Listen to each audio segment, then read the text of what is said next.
Listen to Angel Clark Monday through Friday, 5 to 7 p.m. Eastern Standard Time on the Radio Freedom News Network. RadioFreedom.us.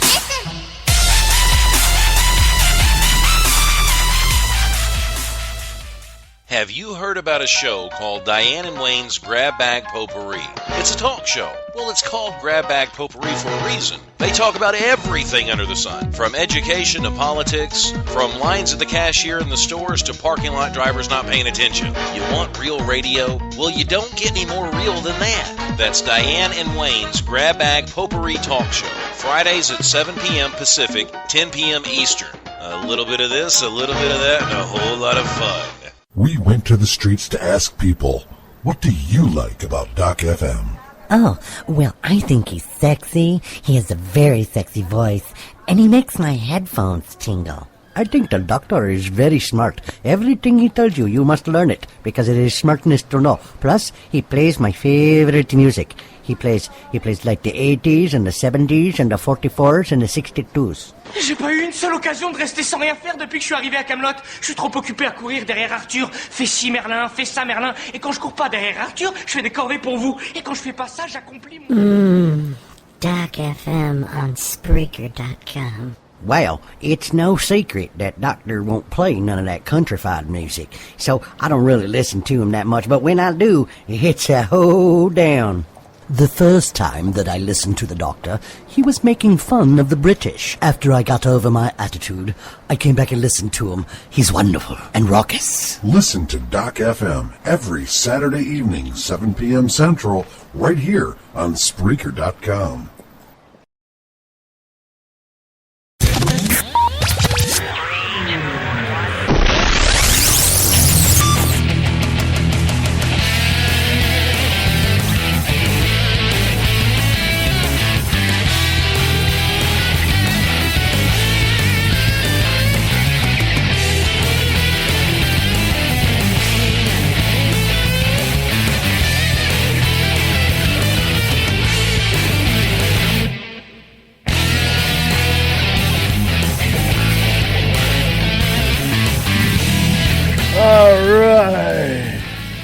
Hey, this is Reverend Wayne S. Pierce for the 17th of August, 2012. How y'all doing? This is the Views Expressed right here on the Liberty and Freedom Network, broadcasting live on Spreaker.com, behind enemy lines in FEMA Region 9 in the biggest little city in the world, Reno, Nevada. Hope you're having a good time. Hope you're having a good day and a good Friday. Yes, we have a lot to talk about today, but let me get this off my chest first. Okay? Let me get this off my chest. I know in the past that I have said that we need to support Israel. I know a lot of people have said the same thing. I'm still doing research, but a report came out, and has probably other reports as well, have come out stating that Israel is behind most of the terrorist attacks in the Palestinian-held lands. Now, also, there's some word out that they're doing other things against the USA, whether it's against the wishes or killing people or whatever. I'm still looking into this. I don't have all the answers at this point. But I will say this, that if I find that Israel has gone against the U.S. and is killing troops and whatever else, then I am going to correct myself, but not until then. I'm still looking at everything. I'm still examining everything. Other people would come to me and rant and jump up and down and say, well, you know, whatever. I have to find this out on my own. Okay? So I'm just letting you know, just putting it out there.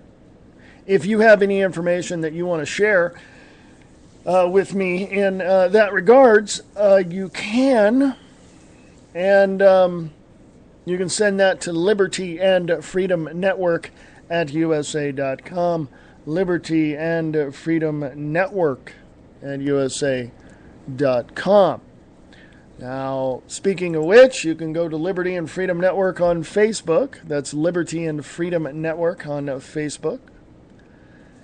You can scroll down. You'll notice that there's a lot of things, including something about Israel. Terrorist attack was an Israel Jewish and Russian Jewish operation. So this is why I said that in the beginning. I wanted to premise it's a video. I'm going to play it for you. I don't know how long it is, but I will let you know. I wanted to preface it before I played it. You can scroll on down and see that Soros Propaganda Front slanders Rand Paul and Alex Jones. Article by Kurt Nimmo over there at Infowars.com. Another one at Infowars.com. Police Department wants blimp to spy on quote-unquote suspicious activity. And if that ain't enough, folks, another video. Israeli attack on USS Liberty, U.S. Navy ship, from ussliberty.org. I'm telling you where to go get this stuff. Okay. Also from the Intel Hub, synthetic police are coming. DARPA engineering autonomous robots. This has been going on for years, folks. And also, big picture up there from the ACLJ, the American Center for Law and Justice. His work is different than ours. Oppose Obama's lawsuit against military voting rights. So please share that. And also, U.S. troops, this is from prisonplanet.com, U.S. troops to get new headgear for, quote-unquote, Homeland Security operations. It's headgear that protects them from small arms fire, and you can never guess, or you probably can guess, and probably already know, that it's from the American people. And of course, have you ever, this little story I'm going to interject here at some point, after the break here in a few, that have you ever gone and pulled up to a parking meter and you had extra time on it and all that? Oh, I got extra time. Cool. I'll just put in, whatever. Now over here from exm.nr, I'm thinking that's examiner.com. Leftover time on parking meters to be a thing of the past in Connecticut. In other words, they're trying to, basically what it is when you pull out, it's going to have sensors all over the place. So when you pull out, if there's any time left, boom, it's gone. You pulled out, it's gone. When you pull in, there's no time. It's all about money.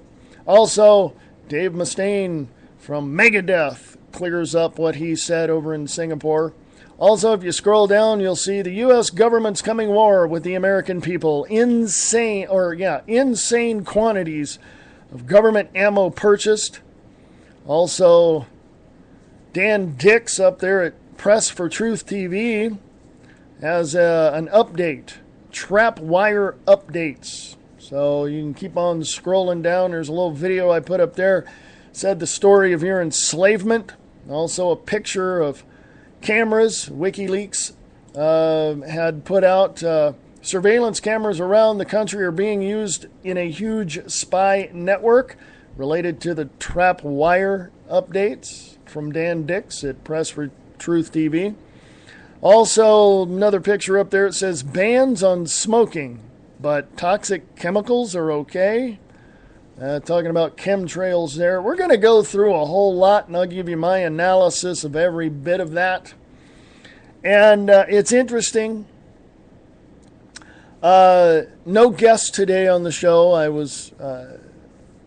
couldn't get a hold of any of the person I wanted to get on the show. But hopefully next week. Hopefully. I don't know. Most of us talk show hosts have, we have things to do outside of our shows. So That's what, we concentrate on most of the time. But we've got a long show today. Got a lot to jam into 2 freaking hours. And who knows? It's my show. I'm not beholden to any network. No one owns me. I don't, come on. I don't answer to anybody but yours truly. The guy speaking into this microphone is my own boss. I will, do whatever I want. If I want to go an hour, I'll go an hour. If I want to go an hour and 45 minutes, I'll go an hour and 45 minutes. Doesn't matter to me. I can say bye now and leave. I'm not beholden to anybody. But you guys want the information.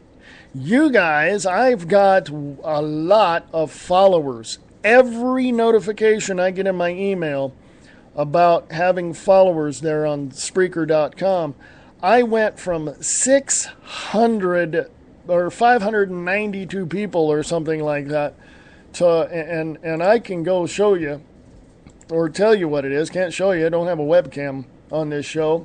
I will tell you. Right now, I have 1,255 followers. Okay? That's up over 600 followers in the last 2.5, 3 weeks. Okay? So, obviously, people want to hear what I got to say. Thank you for following me.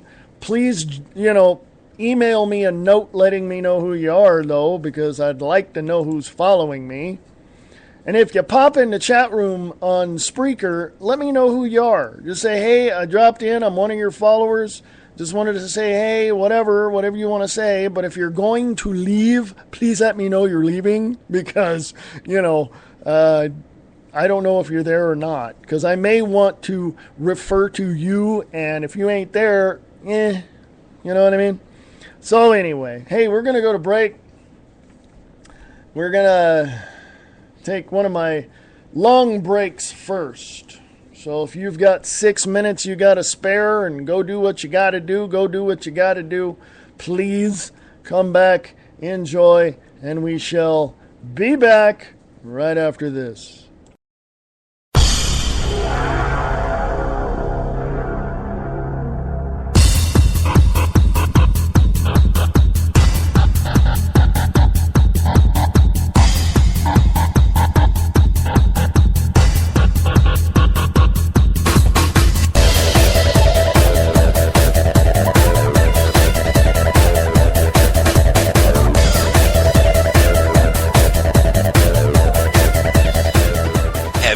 About a show called Diane and Wayne's Grab Bag Potpourri. It's a talk show. Well, it's called Grab Bag Potpourri for a reason. They talk about everything under the sun, from education to politics, from lines at the cashier in the stores to parking lot drivers not paying attention. You want real radio? Well, you don't get any more real than that. That's Diane and Wayne's Grab Bag Potpourri talk show. Fridays at 7 p.m. Pacific, 10 p.m. Eastern. A little bit of this, a little bit of that, and a whole lot of fun. If you think you know about your country, think again. Reverend Wayne S. Pierce does. Go listen to his show, The Views Expressed, 4 p.m. Pacific, 7 p.m. Eastern.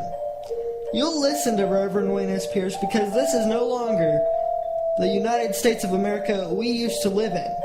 Go listen to Reverend Wayne S. Pierce before you won't have your freedom to listen to him, or anyone else for that matter, any longer.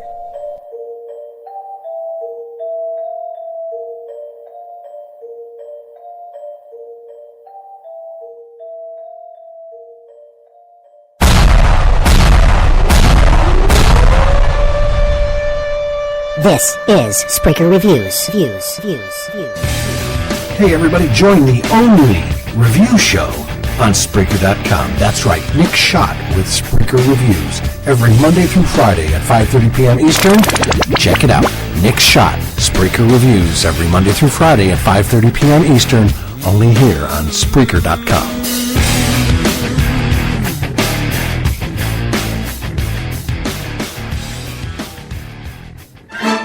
It's It's New York, February 6, 1964.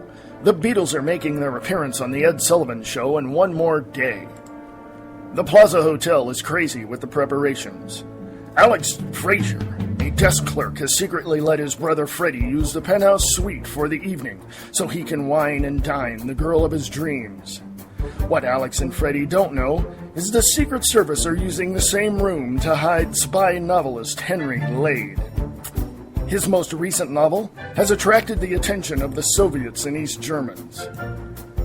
The communist countries believe Lade may have secretly discovered their plot to bomb Fresno. Assassins are dispatched to kidnap or kill Lade, whichever is easiest. What Agent John Parker and Henry Lade don't know is the Beatles are staying in the same room for their first appearance on American television. Let's Get Laid by Thomas Amo, available on the Kindle at Amazon.com. Calvin Wheeler is an American dreamer in a triple threat cage match with his two biggest adversaries, everyday life and himself. His marriage to the woman he believed to be his soulmate is rapidly evaporating before his eyes. The book he's been working on for over a decade is slipping through his fingers as he struggles to complete it. As these pressures grow, Calvin compensates by conjuring up outrageous road rage scenarios in the multiplex of his mind. To make matters even worse, he drives for a living. As his life, job, and dreams simultaneously implode, his wild fantasies begin to literally bleed over into reality. Now, with a gun in one hand and a steering wheel in the other, this distant runner-up in the human race feels empowered for the very first time. And the moral to the story? Traffic can be murder. Red Asphalt by Scott Cherney. Available on the Kindle and in paperback at Amazon.com.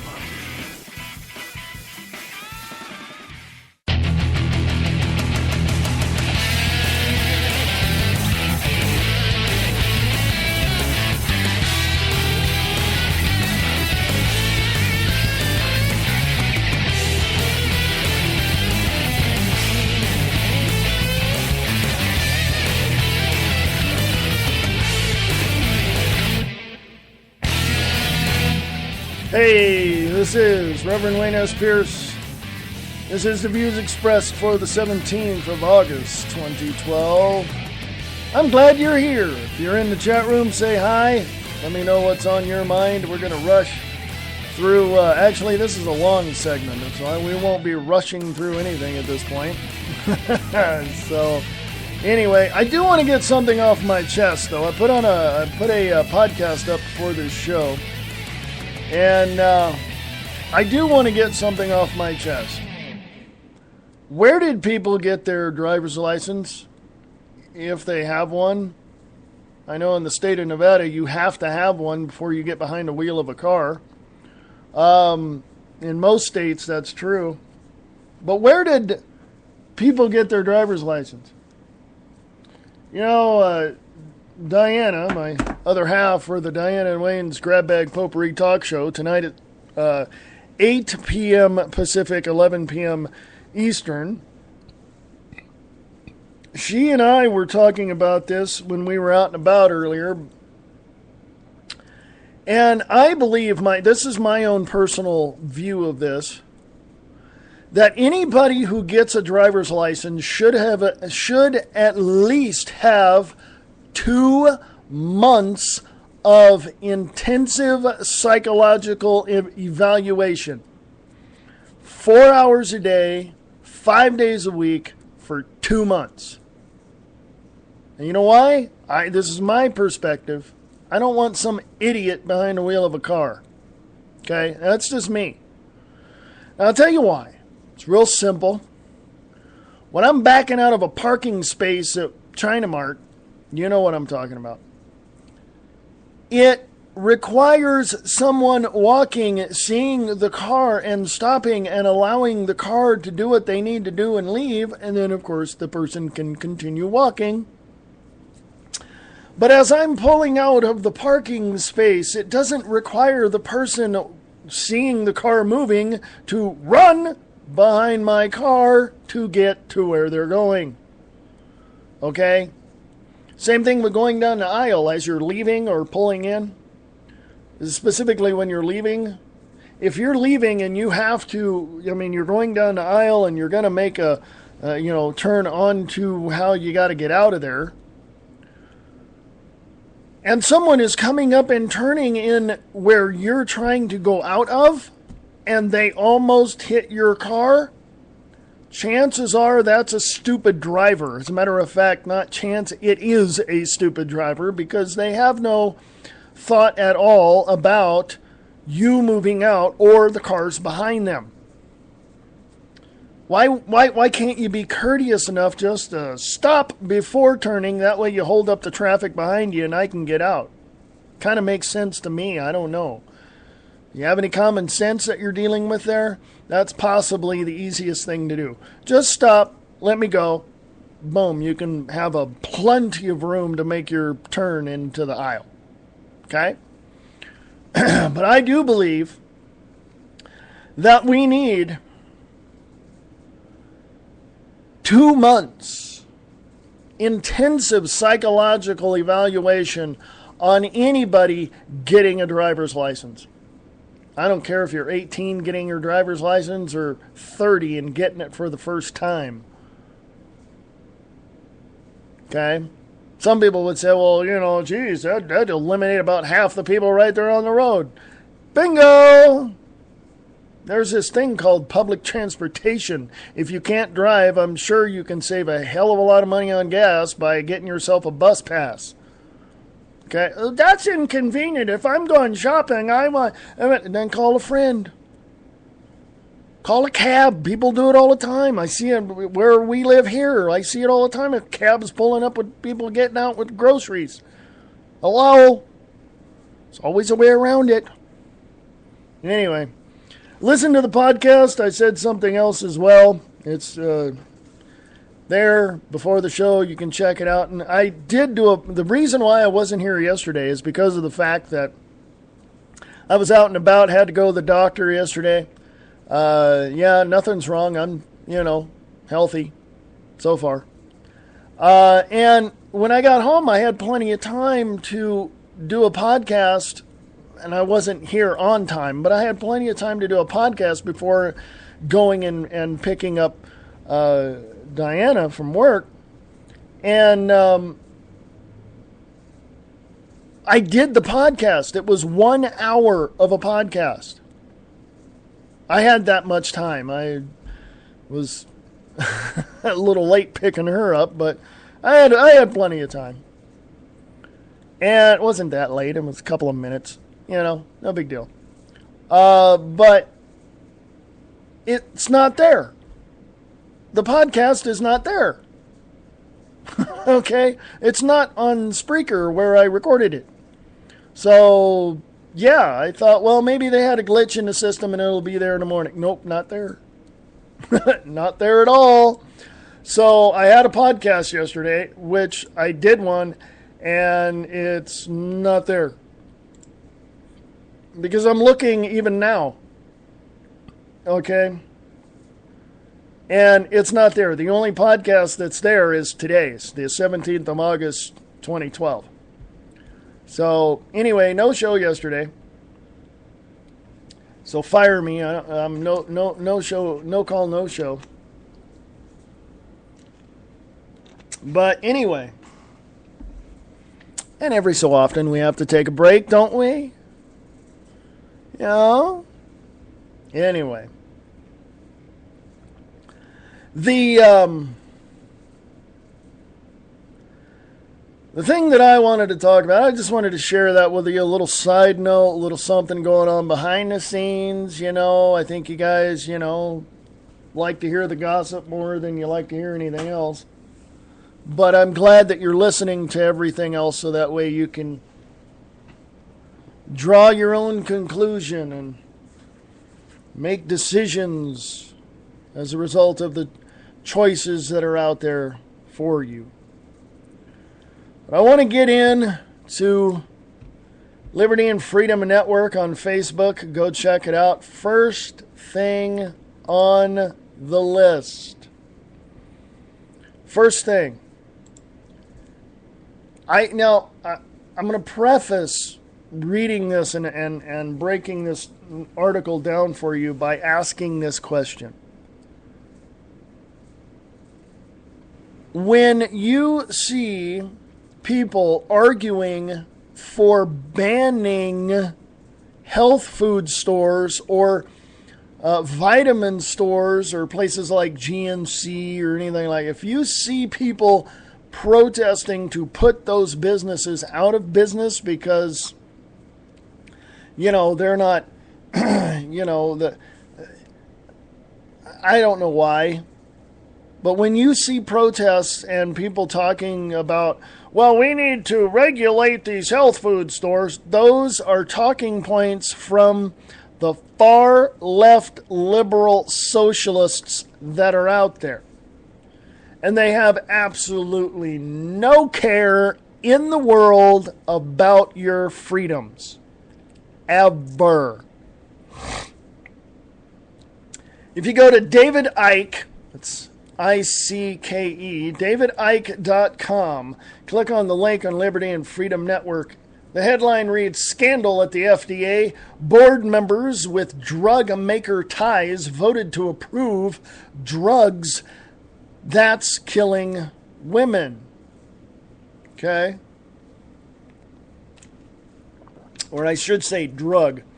An investigation by the Washington Monthly and the British Medical Journal determined that at least 4 members of the FDA advisory board, which voted to approve a drug used in the birth control pills Yaz and Yasmin, had either done work for the drug's manufacturer or received research funds from the manufacturer. Though the 4 committee members disclosed their ties to the FDA, and the FDA decided that the ties did not matter and did not make the disclosure public. Now let me read that again. These 4 members of an FDA advisory board voted to approve a drug used in birth control pills, Yaz and Yasmin, had either done work for the drug's manufacturer or received research funds from the manufacturer. Though the 4 committee members disclosed their ties to the FDA decided that the ties did not matter and did not make the disclosure public. Tragically, the drugs the committee endorsed have been killing women who take them. You can read more when you click on the link there, but I'm going to tell you something. Here we are, we're living in a society, we're living in the United States, and what do we have? We have basic fundamental rights, don't we? We still do. Had to get some water. Thank you very much. And we still do. And we understand that we have these inalienable, unalienable, whichever word you want to use. We have these rights. And we know that these rights are fundamental. Okay? Point made there. How about this? How about your own federal government, your Washington, D.C. minion corporate whore people? Corporate whores because the bankers own them. Are telling us that we cannot have vegetable gardens in our yards. We cannot go to health food stores to get anything that we need that's healthy for us. And they're telling us that if we grow medicinal herbs, oregano and all that kind of stuff in our gardens, and all that, beets and carrots and all medicinal stuff that we know is going to be healthy for us. If our government tells us that those stores and our gardens are against the law, what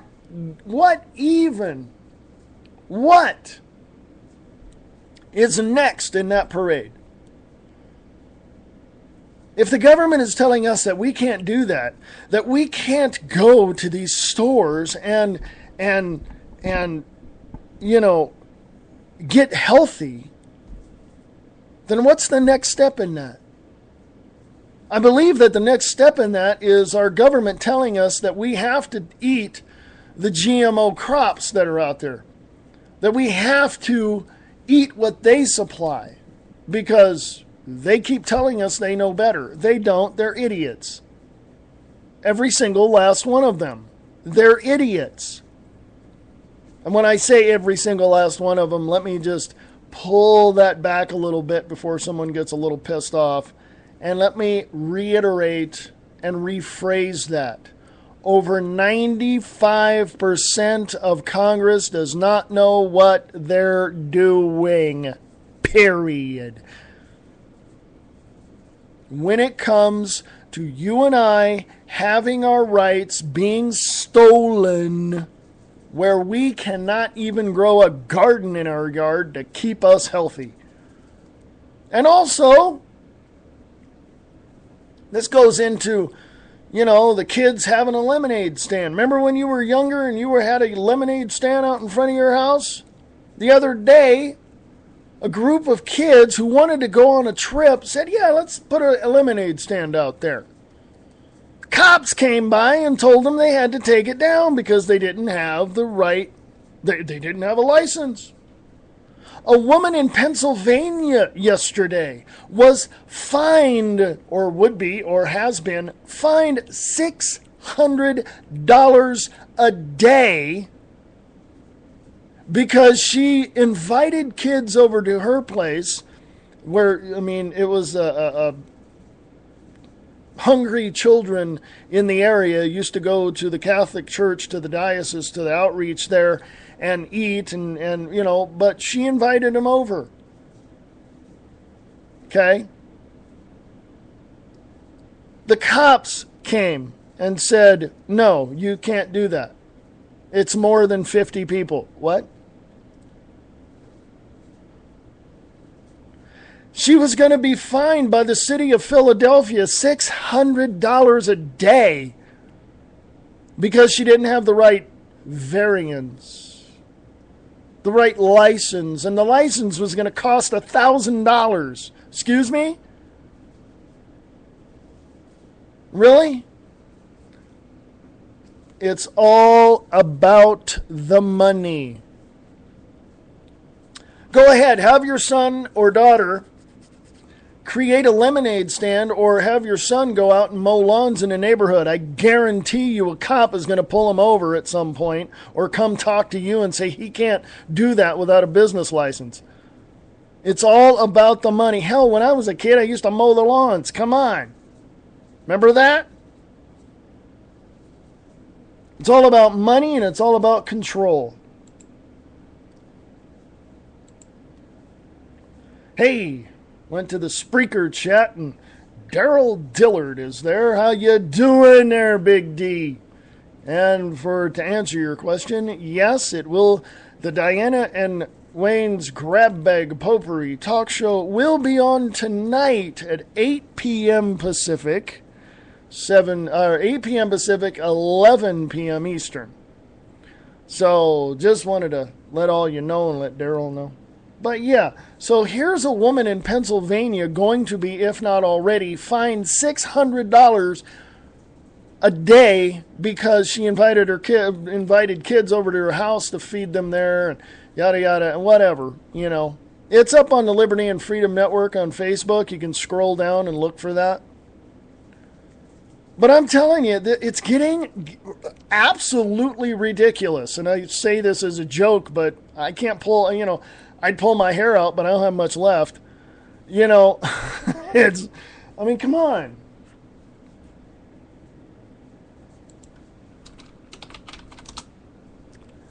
I just can't understand the complete and utter insanity in all of this. Scandal at the FDA. Board members with drug maker ties voted to approve drug that kills women, that's killing women in the birth control. That right there should be a crime, which it won't be considered a crime. That right there should get these two people fired or thrown in jail. Or that drug manufacturer and the FDA should go in and shut that business down because they violated certain things.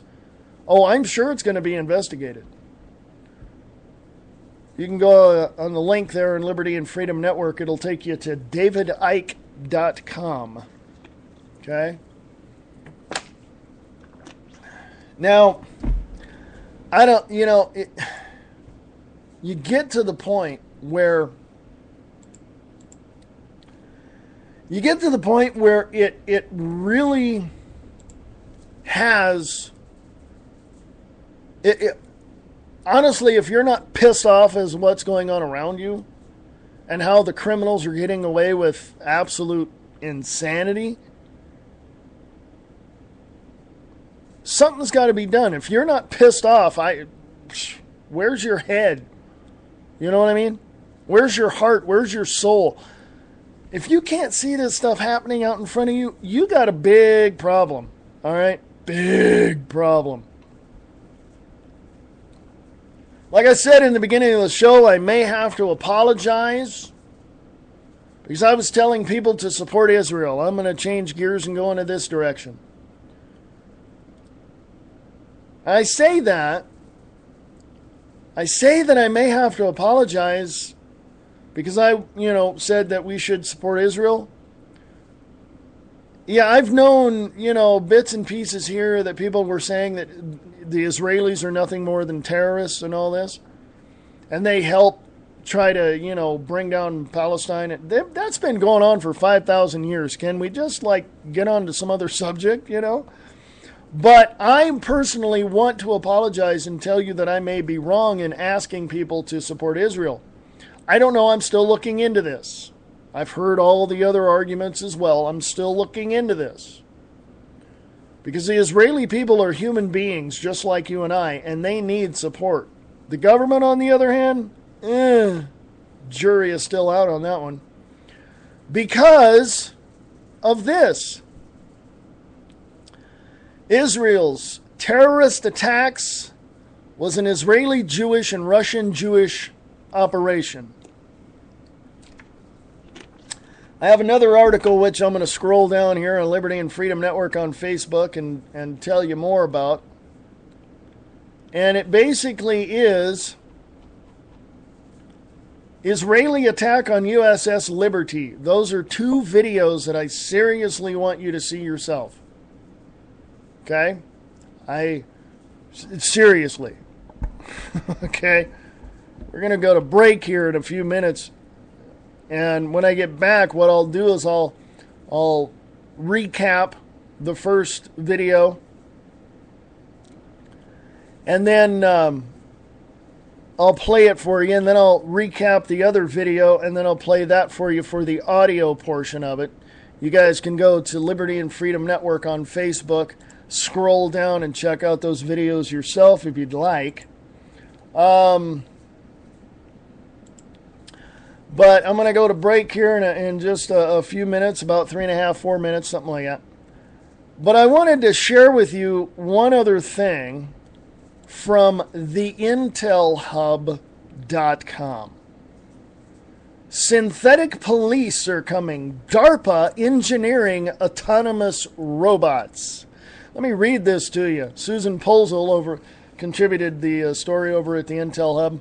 Posted as of today, the 17th of August, 2012. And I'll just read a few things to you here. It's a pretty lengthy article. It's got a video there associated, but I'll just read this. Because of the risks involved in rescue and aid workers and human response teams, DARPA awarded Boston Dynamics Incorporated a $10.9 million contract to manufacture humanoid robots that are bipedal, built like humans, and have a sensor head with onboard computing capabilities. Completion of the project is expected for August of 2014. Though these robots are being created to assist in evacuation and rescue missions, according to DARPA, they could also be employed in evacuation operations during either man-made or natural disasters. Kent Macy, Director of Advanced Programs for HDT Robotics, who attended the DARPA meeting in which the purpose of the allocation of humanoid robotic technology was explained, said, quote, "The goal of this grand challenge is to create a humanoid robot that can operate in an environment built for people and use tools made for people. The specific challenge is built around an industrial disaster response," unquote. Another DARPA's interest into robotics is the avatar for the allocation of bipedal robots and essential super soldiers, and has devoted $7 million of its $2.8 billion 2012 budget to developing, quote, "interfaces and algorithms to enable a soldier to effectively partner with a semi-autonomous bipedal machine and allow it to act as the soldier's surrogate," unquote. Can you say Terminator? I knew that you could. You know, we're going to be back in a little over 4 minutes. Take a little break here, get myself some water, do what you got to do, and I shall see you in a little over 4 minutes. It's New York, February 6, 1964. The Beatles are making their appearance on The Ed Sullivan Show in one more day. The Plaza Hotel is crazy with the preparations. Alex Frazier, a desk clerk, has secretly let his brother Freddie use the penthouse suite for the evening so he can wine and dine the girl of his dreams. What Alex and Freddie don't know is the Secret Service are using the same room to hide spy novelist Henry Lade. His most recent novel has attracted the attention of the Soviets and East Germans. The communist countries believe Lade may have secretly discovered their plot to bomb Fresno. Assassins are dispatched to kidnap or kill Lade, whichever is easiest. What Agent John Parker and Henry Lade don't know is the Beatles are staying in the same room for their first appearance on American television. Let's Get Laid by Thomas Amo, available on the Kindle at Amazon.com. From family to friends in everyday life, he sees it for what it is. He'll tell you his views on family, politics, and what's in the news. From the world around him, he discusses many issues. Come listen to The Brian Keller Show right here on Spreaker.com.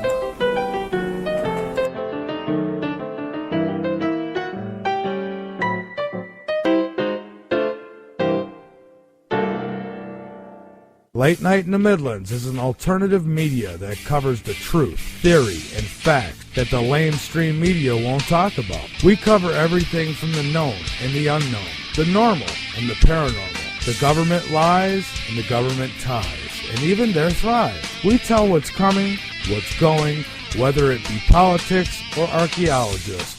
We have an amazing fan base, and our shows are all archived to be heard millions of times more. So tell your friends, your family, and anybody you care about LateNightInTheMidlands.com. Become a member and be informed.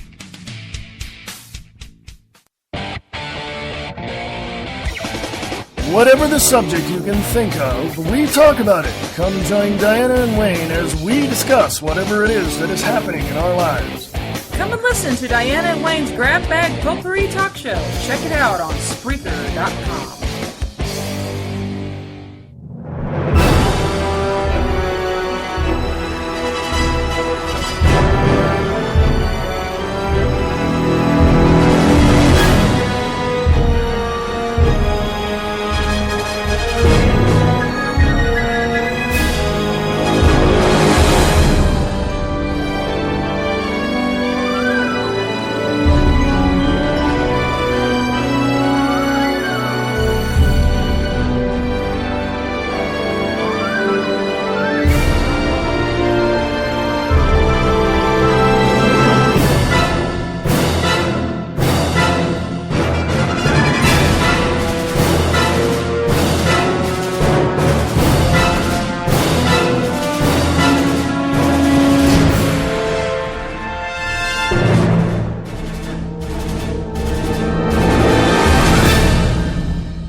Reverend Wayne S. Pierce, you are listening to the Views Express right here on the Liberty and Freedom Network, broadcasting live on Spreaker.com. Spreaker.com's a pretty good place, a lot better than another network. Yeah, I was over there at Blog Talk Radio at one point. I'm over here now, whole lot better. Yeah, go check out Spreaker.com. Scroll down to the bottom of the page and look under Plans. Check out what you got there and see what fits. And you too can be a host of your own show. But anyway, this is the views expressed on Liberty and Freedom Network. If you're on the webpage for this show, you'll notice on the right-hand side there's a book called Many Directions of Man. I wrote that. It's my observations of what's going on, my opinions of things, and possible solutions. On the right-hand side, you'll notice Store. It's a little tab that says Store. You can promote your patriotism by buying stuff. Or there's another little button there. It says Donate. You can donate as much as you like. Hey, got a $1 in your pocket? Throw it in there. Because what that does is it supports the show, supports the website, and keeps the show right here on Spreaker.com, where I'm broadcasting from.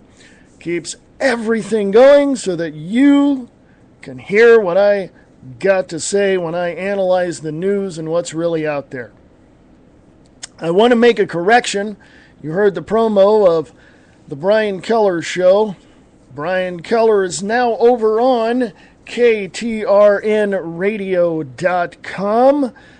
They've got some other shows over there as well. They got a sports program over there. It's awesome. Jay Towers runs the site. Check it out at KTRNradio.com. Yes. And anywho, let's get back to the news. I want to continue on with this synthetic police are coming, DARPA engineering autonomous robots, because, yeah, just imagine, just put this in your mind for a second, will you? Okay, while I adjust my watch band here. Shove this in your imagination for a minute. You're downtown, you're walking around, you're with your loved one, your kids, whatever, and you're just, getting out of the house, enjoying the day. All of a sudden you see 3 autonomous robots walking toward you or walking on your side of the street. What's the first thing that goes through your mind? Okay, have you seen Star Wars? Have you seen Terminator? Have you seen, futuristic movies? District 9 is another one. That was kind of cool. But there were robots. There were other stuff there too as well. But just imagine for a moment. Just imagine for a moment how freaked out you're going to get when you see autonomous robots walking around. Okay? And it's scary, you bet. But the director of advanced programs at HDT Robotics, Ken Massey, said the goal of this grand challenge is to create a humanoid robot that can operate in an environment built for people and use tools made for people. The specific challenge is built around an industrial disaster response. Yeah, but what did it say earlier?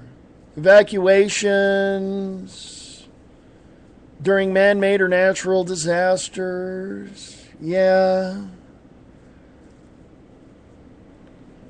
Says here, it continues on. Let me read after that. It says, another of DARPA's interests into robotics is the avatar for the allocation of bipedal robots and essential super soldiers, and has devoted $7 million of its $2.8 billion with a B 2012 budget to developing, quote, interfaces and algorithms to enable a soldier to effectively partner with a semi-autonomous bipedal machine and allow it to act as the soldier's surrogate, unquote.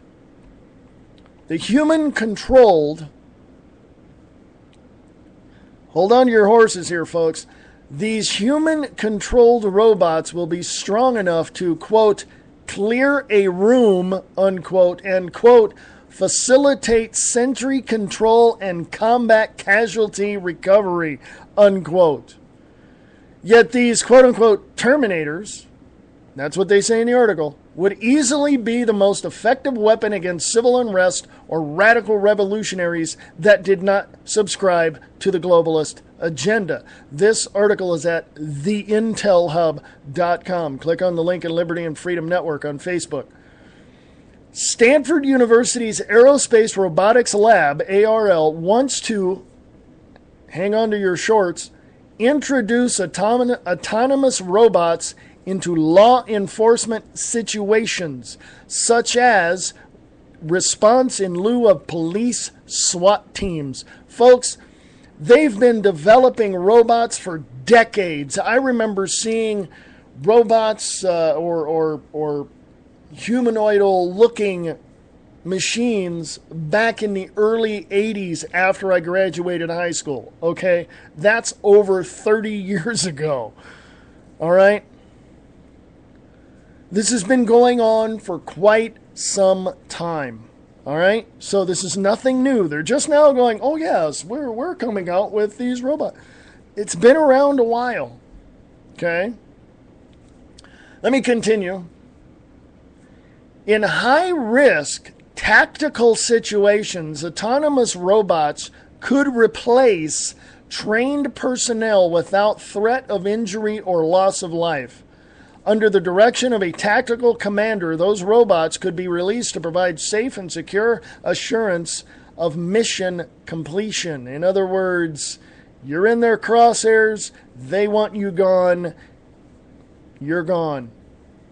Autonomous robots equipped with taser guns, have already been sold to police departments across the nation. iRobot of Massachusetts manufactures PackBot, who carries lethal weapons.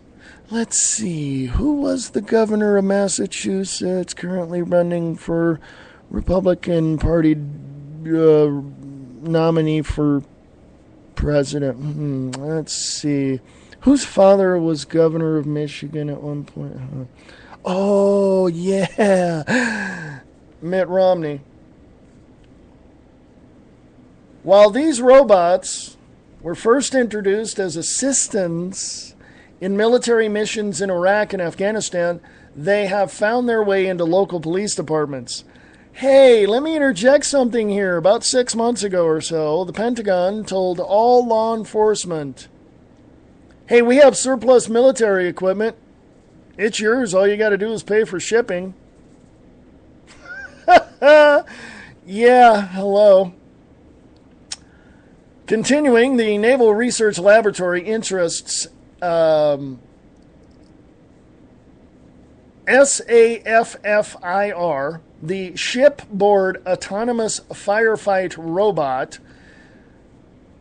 Sapphire is an autonomous bipedal humanoid robot based on Charlie L1 robot created at Virginia Tech. This robot can interact with humans with a comprehensive response system that utilizes language, including slang, to make it more familiar. A robot that can hold a conversation and fight fires is quite impressive. In 2008, the Pentagon solicited for the advancement of multi-robot pursuit system technology, which is the development of a team of robots to search for and detect human presence in an outdoor environment.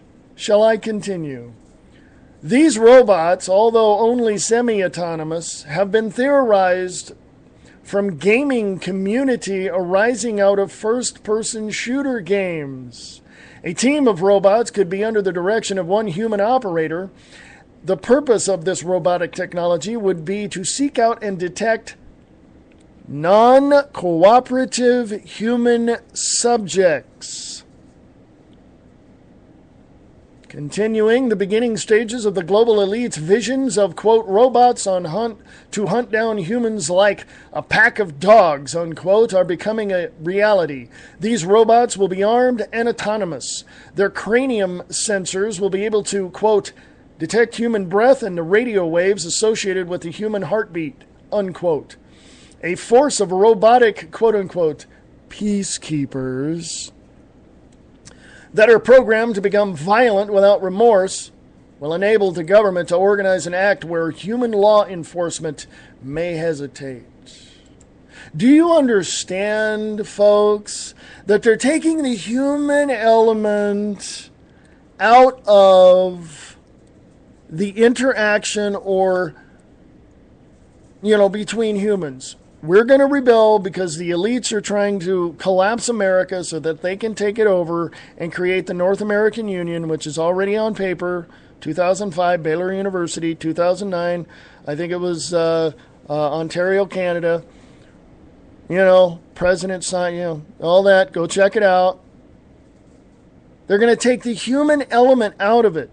We go and rebel. They send in their robots and drones. There you go. Because humans are going to look at another human and go, hey, well, I can't do this. 70% of all military personnel right now will not take the guns away from you and I. So what's the government got to do? Create robots that don't have that type of, mentality. They're just out to kill you. Okay? I mean, that's serious.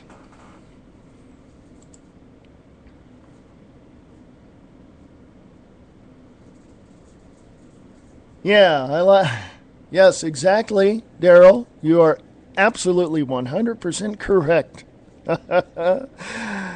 Yes, Mitt Romney's father was a Mexican citizen. And he's not going to release his tax forms. I don't need to show you how much I paid in the last 10 years. Barack Obama is not an American citizen either. Okay? Frank Marshall Davis is his father. At least that is what you'll see on Dreams of My Real Father by Joel Gilbert. Go to Infowars.com store and check that one out.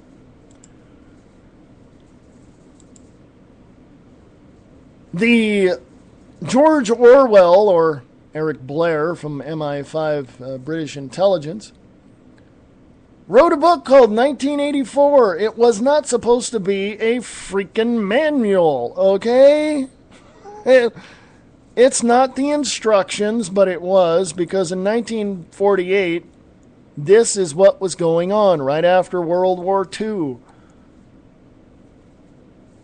The League of Nations was set up shortly, 1945?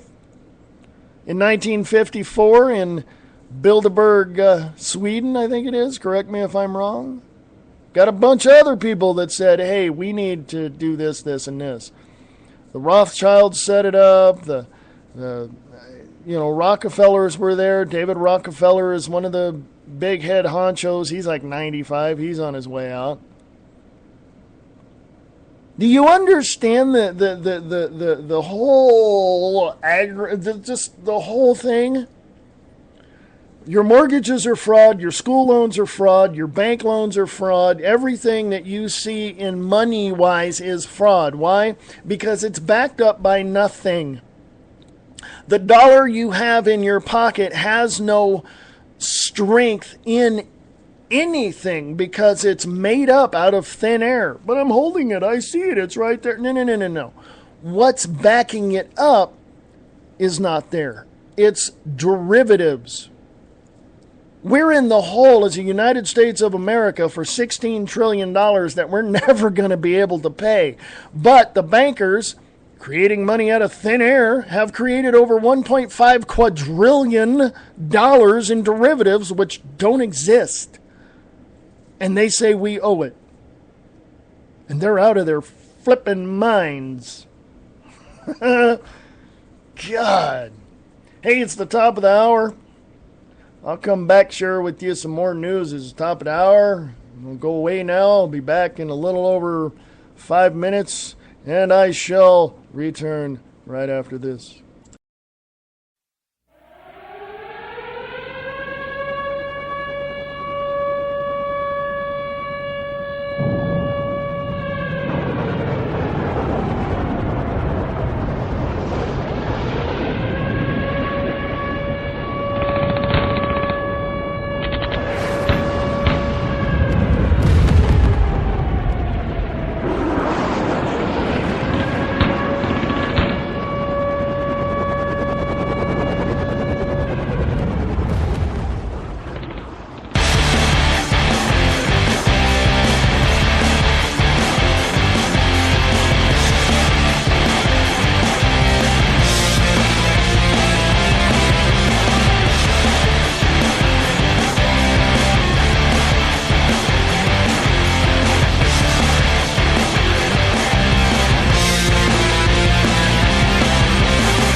Do you have experience in voiceover work and voicing various characters?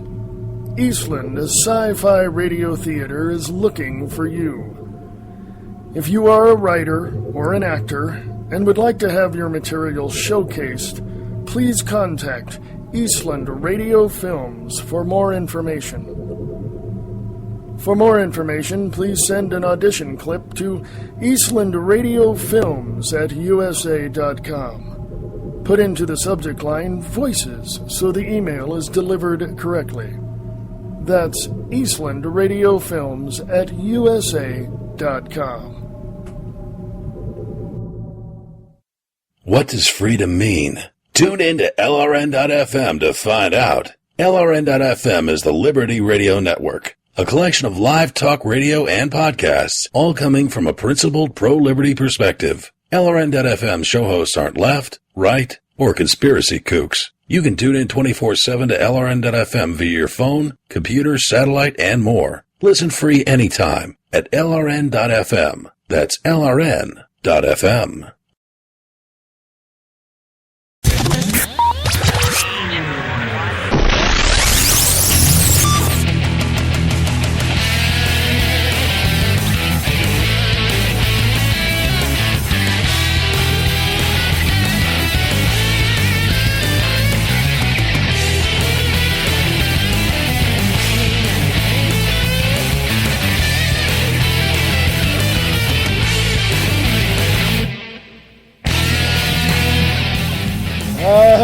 Alright, this is the Views Express for the 17th of August 2012, broadcasting from Liberty and Freedom Network on Spreaker.com, broadcasting from the biggest little city in the world in FEMA Region 9, Reno, Nevada. And boy, do we have a lot of problems in Reno, Nevada. We got a lot of problems in California and Nevada. Man, oh man, oh man. We got a lot of problems all over the United States of America.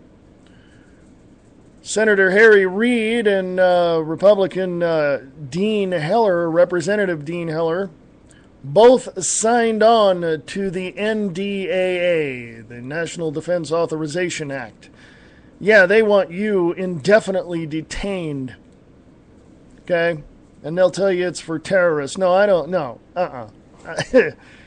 I don't buy it, and neither should you. California's in the hole because they've, there's like a $26 billion shortfall. You can go out, you can go to Liberty and Freedom Network on Facebook and check that out.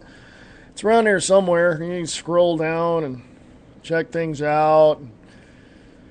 Yeah. Talked earlier about Pennsylvania woman facing $600 a day in fines for feeding needy children.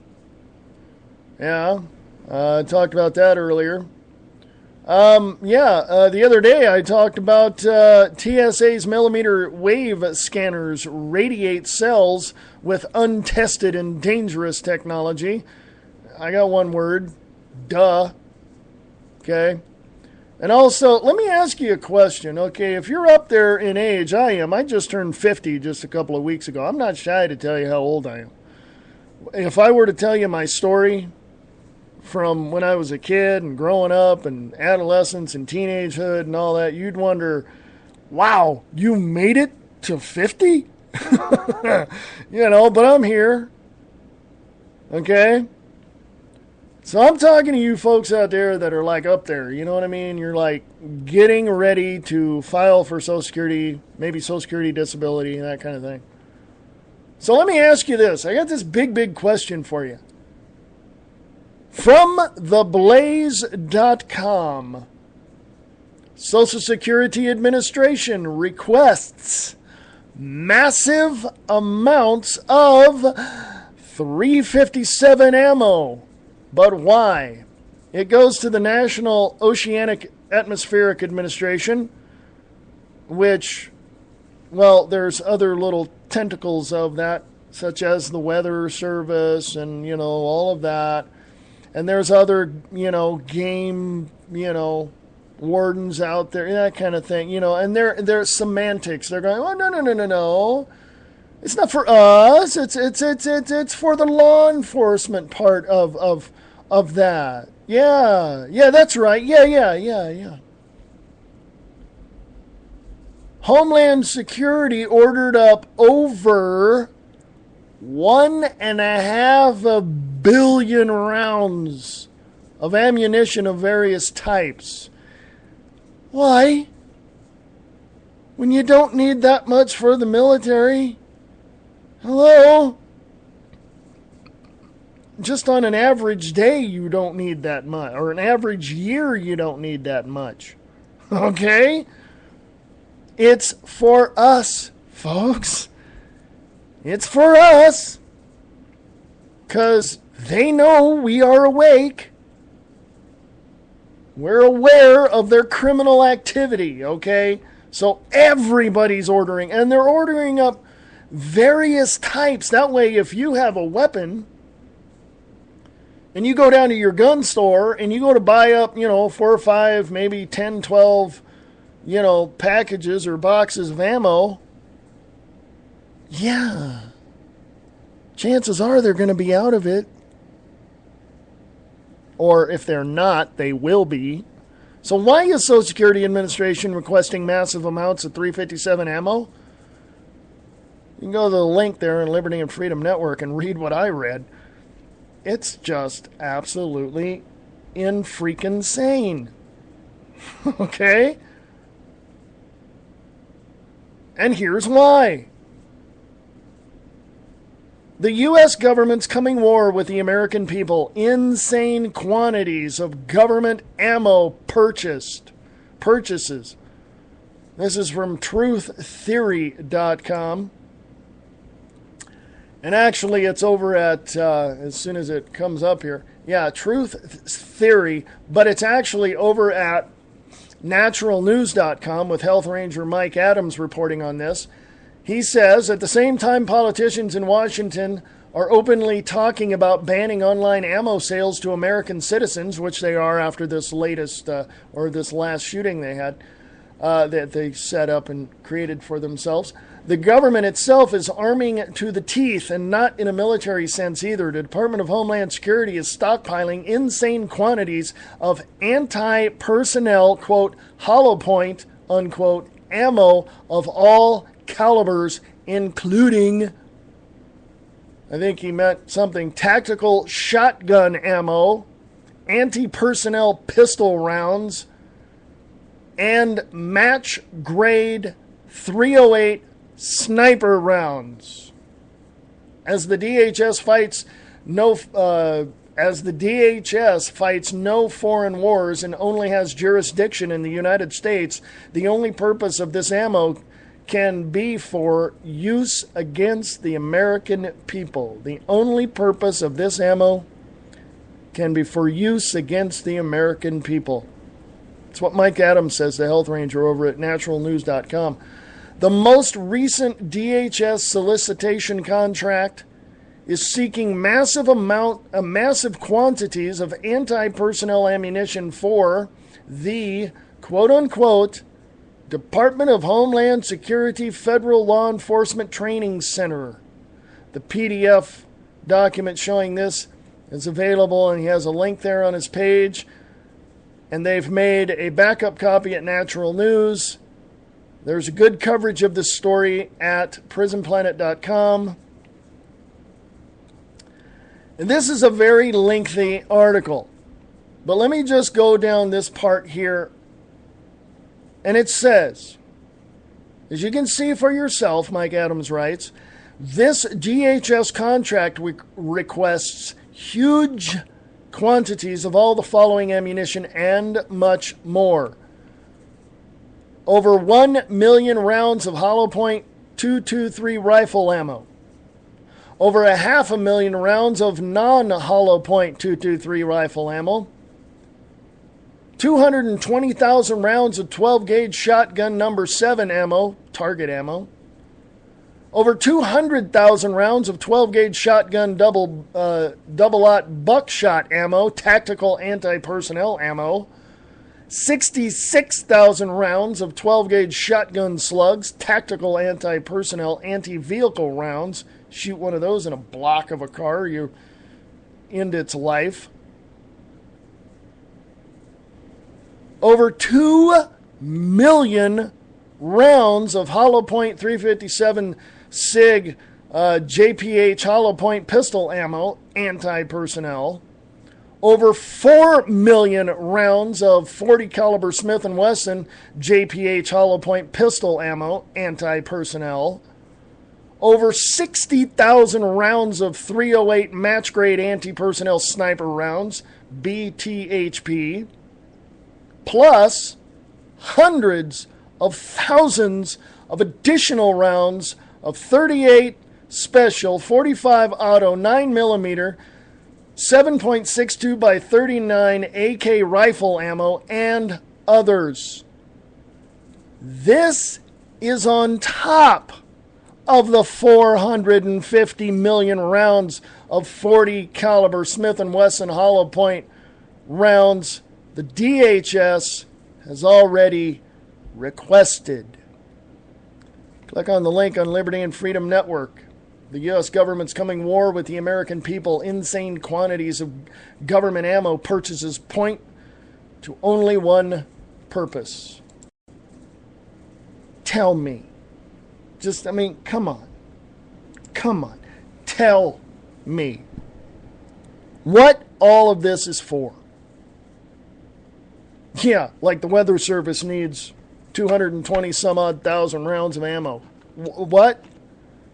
And they're going to say, well, no, it's not for the Weather Service, it's for the game control. Yeah, that's right. Yeah. Whew. Oh, yeah. They think we're stupid. We're not. We're quite awake to their criminal activity, and we know what they're going to do. Okay? I want to say this, and I'm probably going to piss off a few people, and hey, this is a no-holds-barred show. No-holds-barred show, folks. I know I'm pissing off a lot of people, but I'm going to say this. There's going to come a point when you're going to have to man up, woman up, arm up, and say, you know what? Our government's after us, and that ain't happening. Now, I know some people might say, well, why do you believe all this conspiracy theory? Excuse me, it's in the freaking news. Hello? Have you even read Associated Press or Reuters, or have you ever gone to InfoWars or PrisonPlanet.com? Have you gone to NaturalNews.com? Have you looked at Drudge Report? Okay? Have you seen any of this? Now, consider this. Now, I'm going to say, I know I'm going to piss somebody off when I say this. We have, apparently now, we have a Second Amendment. I'm going to piss off a lot of governors with this, and a lot of mayors. The Second Amendment is our license to carry. Period. No state has the law behind them when they tell me as a law-abiding citizen that I have to pay money to get a little card in my wallet that says I can carry. No. The Second Amendment of the Bill of Rights of the United States of America is my license to carry, and I will.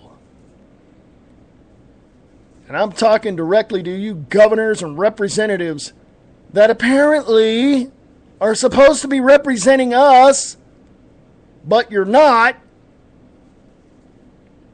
So, Mr. Mayors out there, you better stand on the Constitution and the Bill of Rights. If not, yeah. I hope you have a bunker somewhere to go to. Just saying. I'm just saying, okay? Really? We cannot have a First Amendment without a second one. We cannot have a Bill of Rights without understanding one important factor. Our rights were given to us by a creator, insert name of deity there, and they are unalienable, which means, in essence, government, Washington, D.C., Barack Obama, NATO, or any other militarized police force in the United States cannot and will not take it away from us. As Dwayne "The Rock" Johnson likes to say, don't sing it, bring it. But see, we're in good company. Let me throw some positiveness to you, shall I? 70% of the military who are current and former and who have come back from Iraq and Afghanistan have said on record they will not go against the American citizens and take their guns. But then you got these, jackwads coming out of the police academy and the military academy, young 20-somethings going, yes, steroid heads. Oh, it's on record. Police have said that they've, some of them have taken steroids. It's there. You got defrocked priests and pedophiles working for TSA. Why not? They need something to do. I'm joking. I'm being sarcastic. Don't take me serious. But Daryl said, that is not even considering the already confiscated and interdepartmental requisitions. This is true. When a drug bust happens, what happens? Have you seen the pictures of huge, massive drug busts? They got weapons I couldn't even get without a federal firearms license. How the hell are they getting them? Okay? Stealing them, of course. And Daryl said it's not a conspiracy theory. It is a fact in the issues of our corrupt and usurped government. It is, period. He also says the First and Second Amendment are peas in a pod, and you cannot have one without the other. Exactamundo. And our founding fathers attained that these rights, inherent by a creator, thus are inherent in the founding documents. And I got chills all over my body, which tells me, bingo!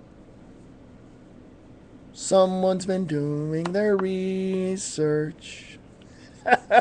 I'm being funny because half the time you just want to say, if you don't watch the mainstream news, they're corporate whores reading scripts given to them by people from Washington, D.C. They're nothing but biological androids, okay? When you hear some of this stuff, you're going, what? I can't believe that. There's no way our government would do that. There's no way that our government would have false flag events like 9/11 or Oklahoma or Waco or anything of that nature just to take our guns away. Oh, there's no way. They have to honor the Constitution and the Bill of Rights. No, they don't. They're freaking criminals. Okay? What part of freaking criminal don't you understand? These people are total idiots in Washington, D.C. Maybe a handful of them, maybe like 10 or 20 of them, I don't know. Maybe they're trying to work for us because they know that the Constitution is of, by, and for the people, and they're trying to do what they have to do. You know what I mean? And Daryl says, our founders attained, and I like that. I mean, that's true. Our founders attained that these rights inherent by the Creator and thus were inherent in the founding document, which is true. Benjamin Franklin, I believe it was him, who mentioned something in that regard. And he says one fact that should be considered, quote, we are the only nation that the military has not forcefully attained via a coup. If this ever happened, we would forever be lost to that of Obama's Third World Global Union. Abso-frickin-lutely. Okay? The core of our being says this crap coming out of Washington, D.C. is wrong. Why do you think I get chills when I talk about this stuff? I'm also clairvoyant medium.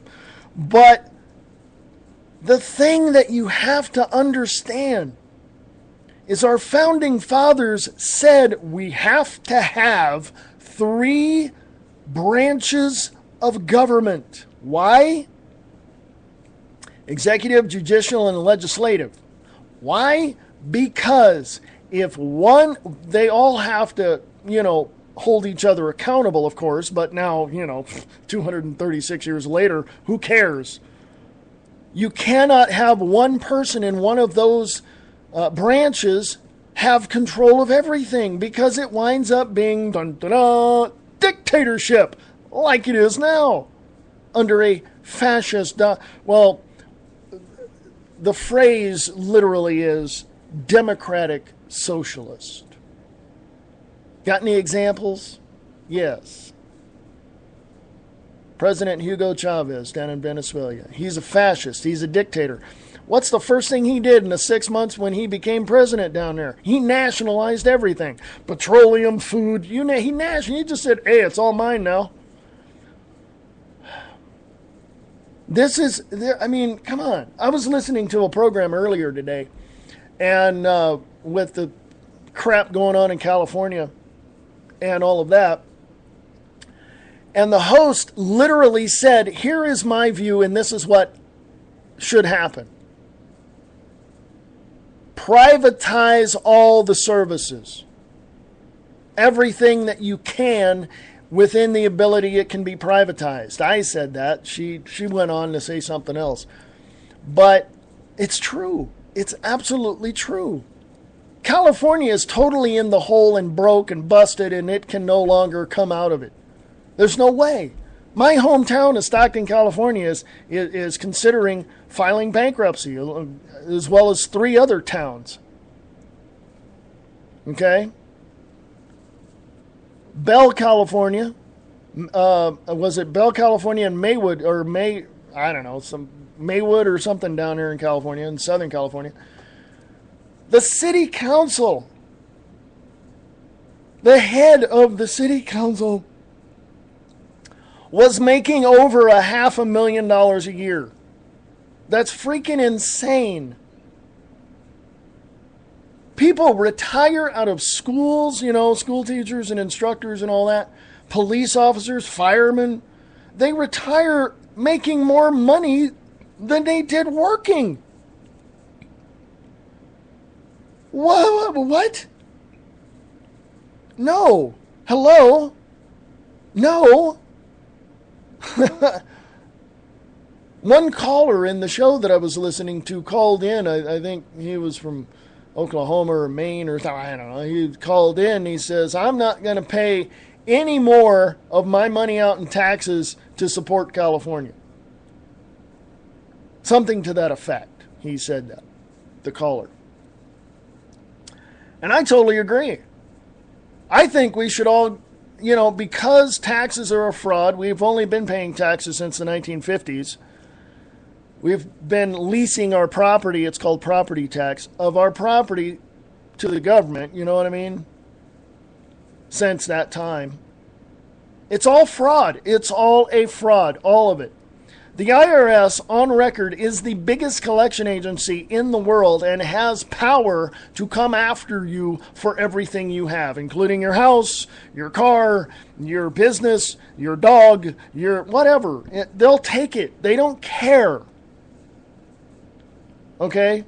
They don't care. Now, I would even go as far as saying this. That since 1913, when Woodrow Wilson pretty much handed over the United States economic policies and all of that, the commerce to the Rothschilds, the Bilderbergs, the Rockefellers, Carnegies, Fords of that time, handed it over to them and created the Federal Reserve under the Federal Reserve Act and the IRS under the Internal Revenue Act, or whatever it was. That's how I remember it. He just handed it over. He said, well, here you go. What was the first thing they did after creating the Federal Reserve? They loaned out money for wars. How are we going to get that back? Oh, we have the Internal Revenue Service. We can go after people now. Yeah, there you go. It's flipping insane, folks. You have to understand that this government is a total corrupt piece of trash that absolutely, positively does not know the end to screwing our lives. Seriously. Seriously. So, I'll be back after this. Not long. I'll be back. 30 seconds. Sit tight. Be back after this.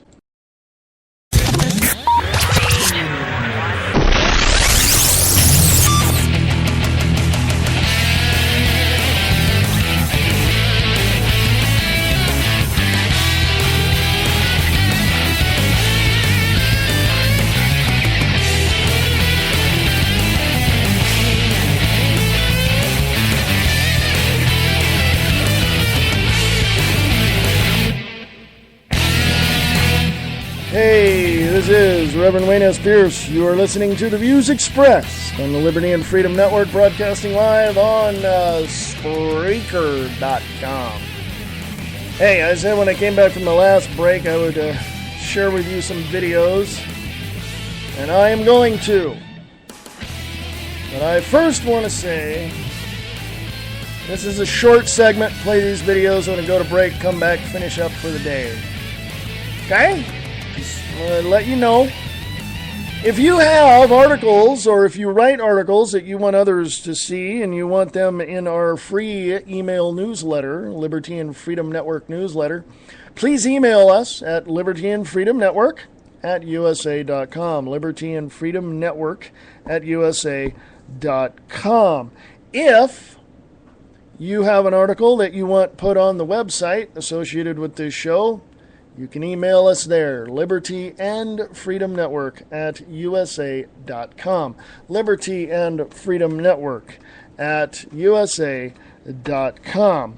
And if you want to email me personally at the show, it's freeamericaradio @usa.com. freeamericaradio @usa.com. Now, I'm going to play this video.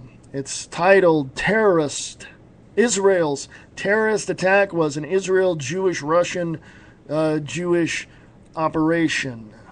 Okay, so I don't know how long it is, and if it's too long, I'll cut it off and go to the other video, because we only got like 28 minutes left. Okay, so anyway, sit back, relax, and let me pump up the volume here so you can hear it. So anyway, check it out.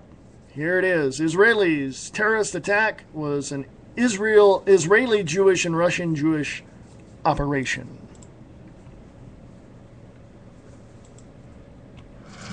Behind me, through the window, winds and catastrophic flooding.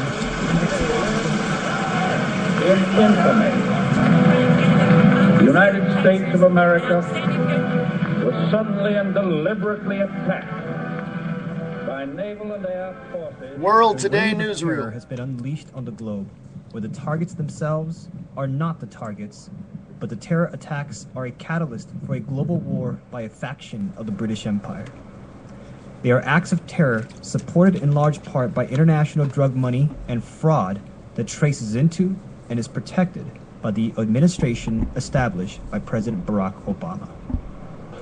It comes as the world hinges on a battle for two diametrically opposing future states, one based on a new order by the enforcement of Glass-Steagall, and the other based on thermonuclear insanity that could lead to the extinction of the human species. In that light, we bring to you the following stories. The first on the wave of terror, and the second on the continuing fight around the LIBOR fraud.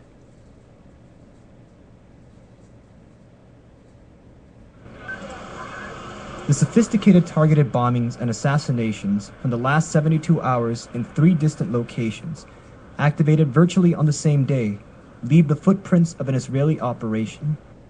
These attacks, that occurred Wednesday and Thursday, July 18th and 19th, involved the bombing of a Bulgarian bus, killing 5 Israeli tourists, 2 simultaneous attacks in Kazan, and the explosion in Damascus, Syria, within security headquarters, causing the deaths of high-level government personnel. The escalated attacks come as elements within the British establishment have called by name for LaRouche's effort to reinstate Glass-Steagall, which would bankrupt in organized manner the very monetary system of which international terrorism and the drug trade are an integral part. There is the brawl. Those in Britain who reject the proposal for Glass-Steagall coming from within their own or similar ranks have then only one option: get the war before their system is junked. It is a system of which the LIBOR fraud and the case of HSBC drug money laundering shows complicit behavior from Timothy Geithner personally. Therefore, a system held protected under the administration of President Barack Obama. On Wednesday, July 18th, an explosion took place inside the National Security Building in Damascus, killing top-level government personnel. Victims of the bombing included Syrian Defense Minister General Dawood Raj, his deputy Asef Shaukat, and the Syrian military intelligence chief Hassan Turkmani. British Foreign Secretary William Hague immediately drew attention for the need for Chapter 7, a resolution authorizing foreign military intervention by air, land, and sea. In addition, the U.S. ambassador from Hell, Susan Rice, lined up immediately behind a UN Security Council resolution threatening the Syrian government under Chapter 7. The resolution was vetoed by Russia and China. Yet, nearly no one in the press seemed at all concerned to ask the obvious question. Who and what was even capable of carrying out a successful targeted explosion within official government security headquarters?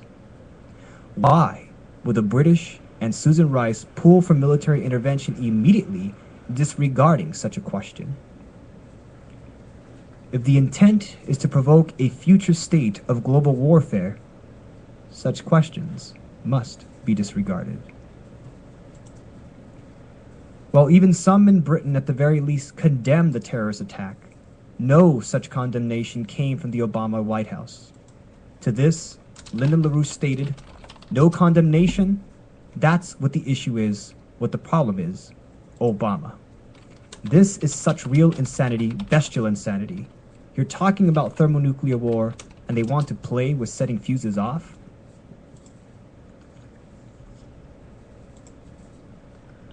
Within hours of the Damascus attack, a busload of mostly Israeli tourists was bombed, killing 7 and injuring about 35.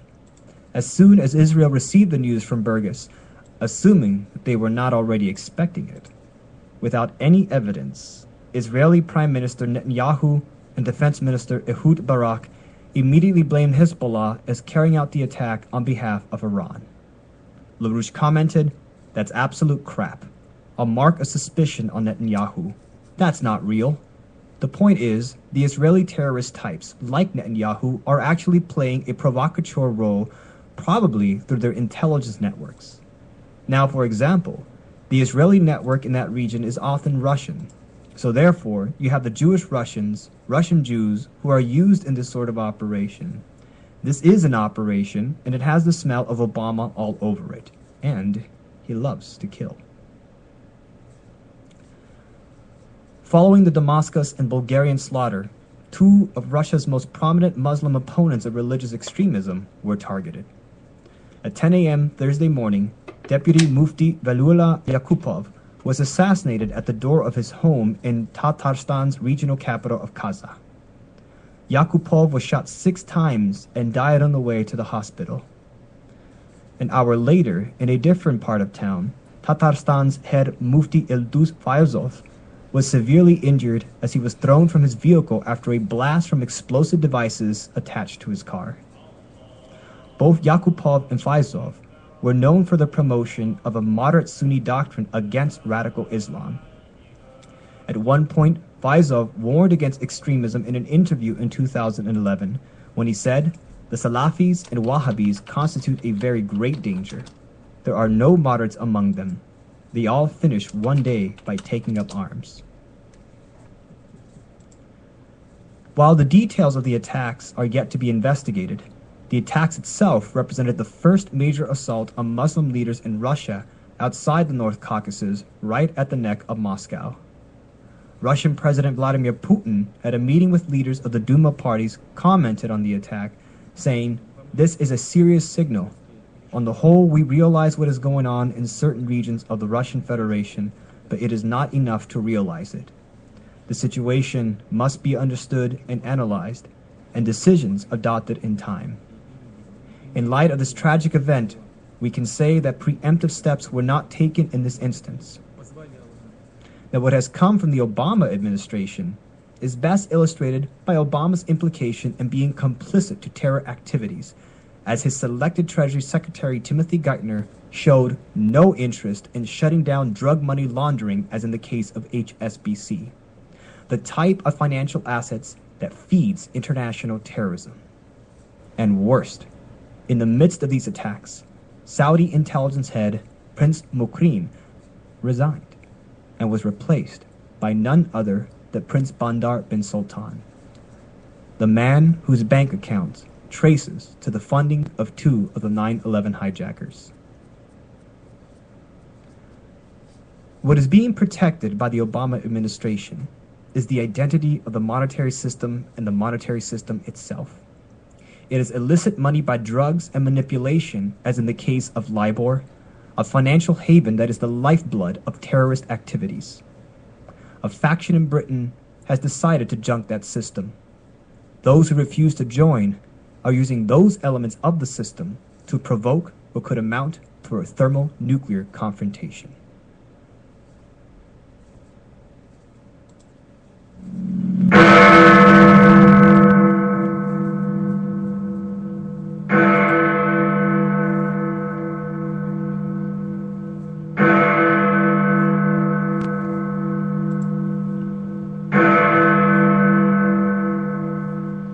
While one faction of the British oligarchy, who sees that their days are numbered, pushes to explode the planet into all-out war, the other faction, which has come around to the realization that their survival depends on an immediate return to Glass-Steagall, continues to escalate the scandal around LIBOR as their means by which to ram this policy through.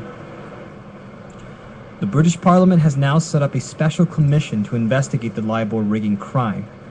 This commission is comprised of 10 members, 3 of which are known leading advocates of a return to Glass-Steagall. These include Lord Nigel Lawson, former Chancellor of the Exchequer in the 1980s, and who is on record since 2009 as supporting Glass-Steagall, Lord John McFall, the former Chairman of the House of Commons Treasury Commission, and Liberal Democrat Member of Parliament John Thurso, who has openly criticized the Vickers Commission and delivered an interview on July 1st saying, "I think that there is no choice now than by law to separate investment banking from retail banking." The British government began hearings last month regarding LIBOR, or the London Interbank Offered Rate. Barclays Bank, one of 18 banks... The official investigation has now spread beyond Barclays. Evidence is now coming out proving that the entire LIBOR scheme was in fact an organized crime operation at the highest level, involving the world's biggest banks. Both the British Financial Services Authority and the U.S. Commodity Futures Trading Commission are focusing their investigations on a criminal conspiracy among several top banks, of which Barclays was merely the ringleader. Those directly under scrutiny now include Deutsche Bank, Societe Generale, and HSBC, the same HSBC that has just been nailed for engaging in systemic money laundering activities for the world's largest drug cartels and financiers of terrorism. Billions of dollars in transactions and dozens of financial instruments. Meanwhile, the flood of lawsuits from cities and states against these criminal banks continue. The city of Baltimore has joined together with a New Britain Connecticut pension fund to file a class action lawsuit seeking to recover hundreds of millions of dollars worth of damages wrought by what they identify as a global conspiracy to manipulate LIBOR by a cadre of prominent financial institutions. The lawsuit reiterates this accusation of criminal conspiracy among a global banking cartel, saying there is economic evidence that LIBOR was manipulated and could not have been so manipulated in the absence of conspiracy. The Commonwealth of Massachusetts is also conducting preliminary investigations into the extent of damages occurred by the LIBOR rigging. The Massachusetts Department of Transportation reports that in the year of 2010 alone, it had an $800 million exposure to swap contracts affected by LIBOR. The Water Resources Authority reports a $350 million exposure, and the MBTA Transit Authority announced that it had a dozen interest rate swap agreements valued at $1.6 billion, of which they were defrauded out of countless millions. While London bankers were racking up their profits, the MBTA was suffering under a crushing deficit of $160 million, having been forced to increase the average fare by almost 25%, not to mention 150% fare increase for riders with disabilities.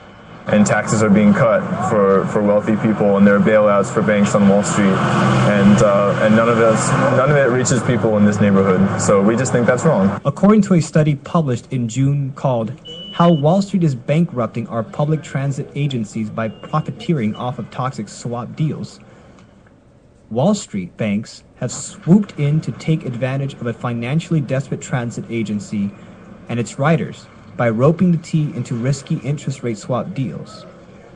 The T is losing about $26 million a year on 5 toxic swaps still outstanding with Deutsche Bank, JP Morgan Chase, and UBS. Again, this was the gravest crisis we had seen since the Great Depression. It was not going to solve itself. Many people advocated we should let it burn itself out, but that would have been catastrophic for the economy. We're still living with the consequences of the damage and the wreckage. The criminality of this case is now clear for all to see, and calls are going out for prosecution of those who knew or should have known. In an op-ed in the Washington Post by Massachusetts Senate candidate Elizabeth Warren called "LIBOR Fraud Exposes Wall Street's Rotten Core," she states, "With a rotten financial system once again laid bare to the world, the only question remaining is whether Wall Street has so many friends in Washington that meaningful reform is impossible. Real accountability would mean prosecuting the traders and bank officials who violated federal laws and prosecuting executives who knew what they were up to." The role of Timothy Geithner, who did know of this crime and who did nothing decisive to end it, places the criminality of this case directly on the doorstep of Barack Obama. As we rapidly approach the September 3rd Democratic Convention, action must be taken now to prosecute Geithner and Obama both. The knowledge that their political days are numbered has driven Obama and his faction in London, those opposed to the restoration of Glass-Steagall, to accelerate their drive to blow up the world. Therefore, not only are we in a race against time in our fight to restore Glass-Steagall, but also to remove Obama from office before a guns of August detonation of World War.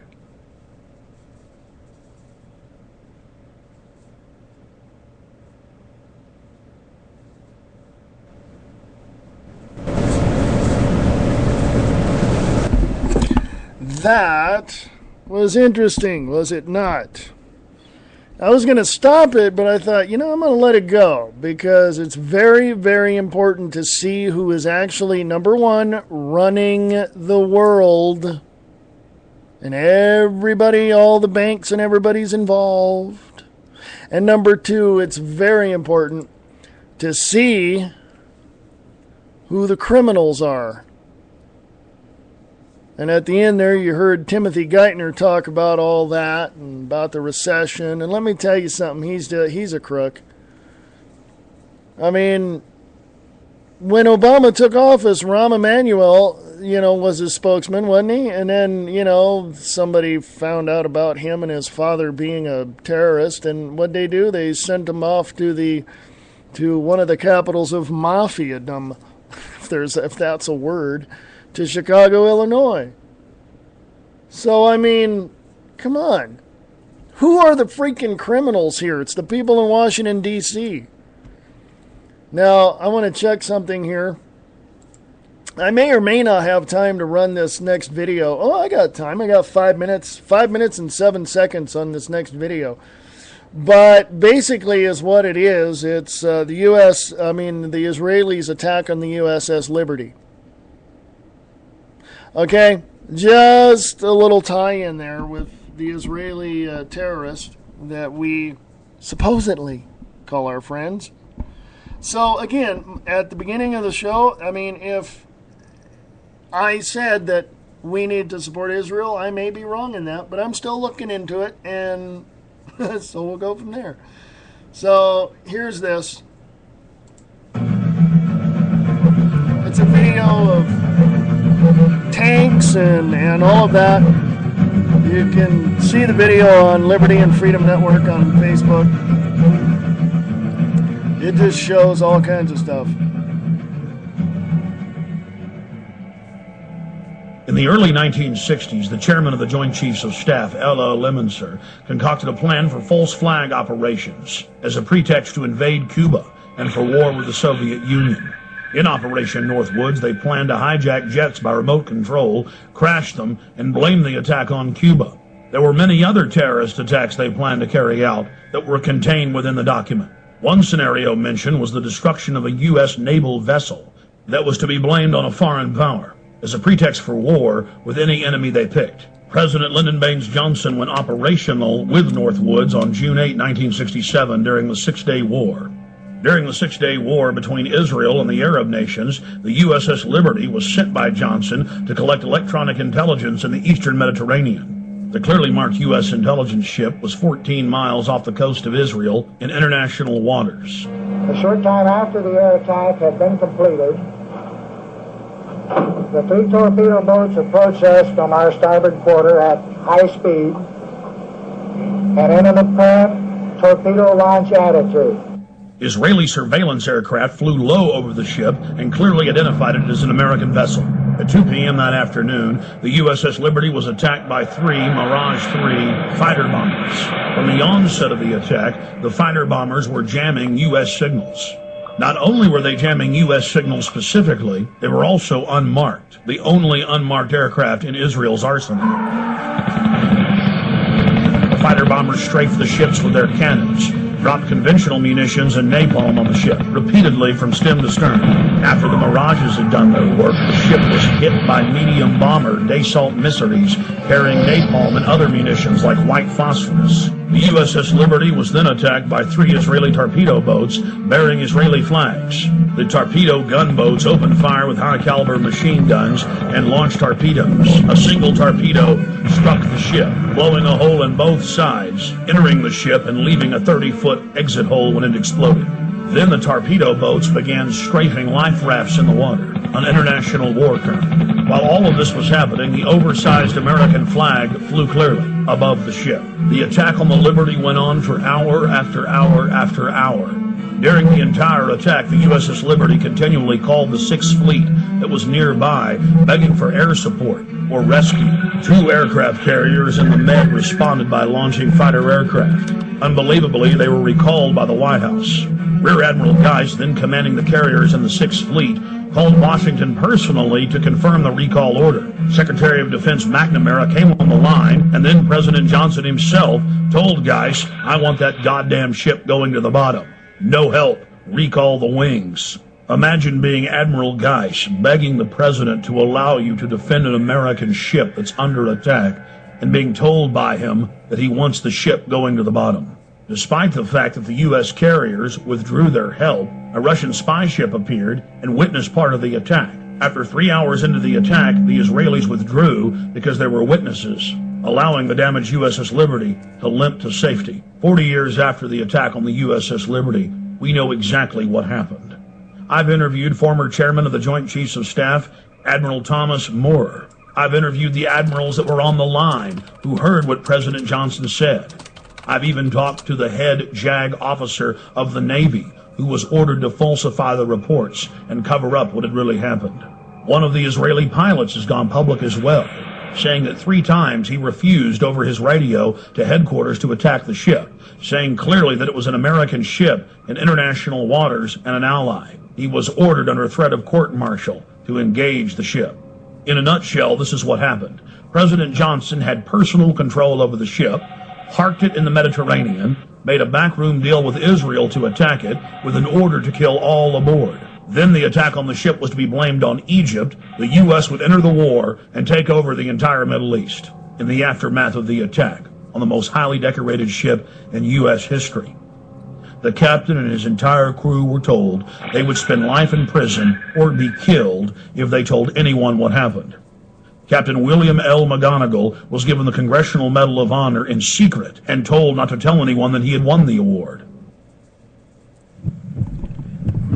Yeah.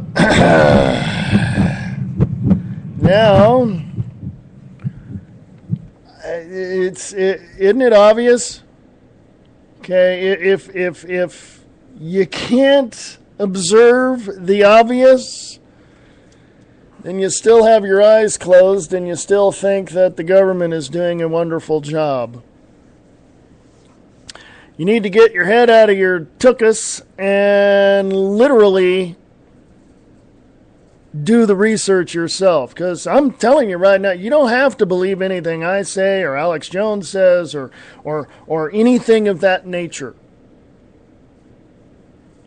You need to literally hear this and go, oh, that can't be real. It can't. Then go find out whether or not it is. Okay?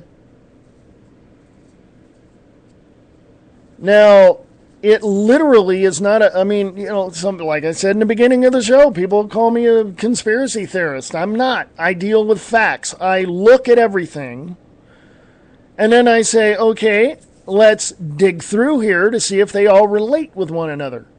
Let's see, the JFK killing, the bombing, and the false flag event that got us into the Gulf of Tonkin. Let's see, the Jonestown massacre. Because the FBI was watching him too. The bombing, the first World Trade Center bombing in 91, the Waco incident, the Oklahoma incident, 9/11. Can we go on? So you need to wake the hell up.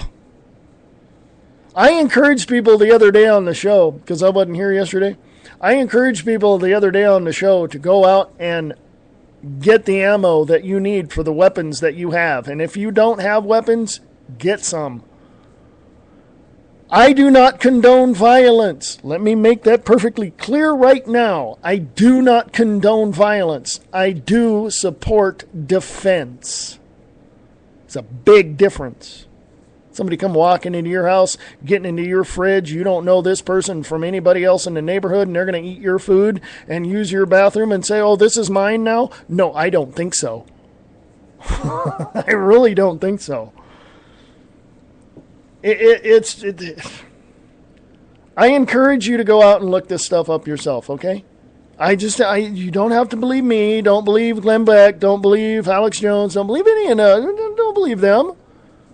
You can hear them. You can hear what they have to say. You can hear me, or you can hear anybody. But I just encourage you to go out and look this stuff up yourself. Please. It's going to help you in the long run. Unless you really don't care and you want to kick off your shoes and watch your stupid football game and your dumb reality shows. I mean, hey,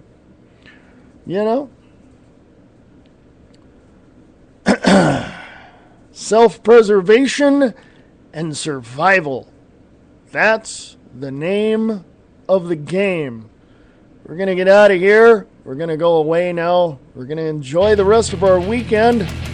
Please come check me out tonight, 8 p.m. Pacific, 11 p.m. Eastern, on the Diana and Wayne's Grab Bag Potpourri Talk Show on Spreaker.com. And remember this. This is something you really need to remember because it hits home, I hope. Really, seriously. This is what you have to remember. We the people have the power, for we are America.